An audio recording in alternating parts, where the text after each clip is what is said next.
Aktris senior Mieke Wijaya meninggal dunia, pernah berakting di 78 judul film. Sines Nia Zulkarnain membagikan informasi duka yang mengabarkan bahwa Mieke Wijaya, ibundanya, meninggal dunia pada Selasa 3 Mei 2022 malam. Dari informasi yang dibagikan Nia Zulkarnain melalui pesan WhatsApp pada Selasa malam, Mieke Wijaya mengembuskan nafas terakhirnya pada Selasa pukul 19.30 waktu Indonesia Barat. Jenazah Mieke Wijaya disemayamkan di Rumah Duka Jalan Kenangan Kavling 9, Jalan Raya Ampera, Pasar Minggu, Jakarta Selatan.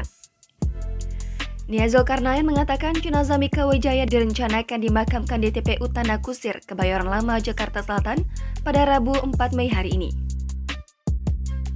Semasa hidupnya, Mieke Wijaya yang lahir di Bandung, Jawa Barat 17 Maret 1939 ini dikenal sebagai aktris legendaris Indonesia.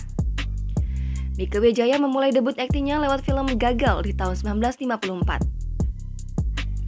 Mieke Wijaya tercatat pernah berakting di 78 judul film dan 30 sinetron termasuk serial Lost Man. Mieke Wijaya yang menikah dengan mendiang aktor Diki Zulkarnain pada tahun 1965 ini juga pernah menyabet 3 piala citra.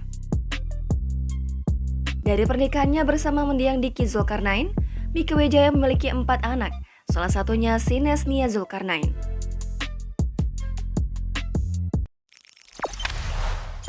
Jangan lupa subscribe, share, komen, dan like ya!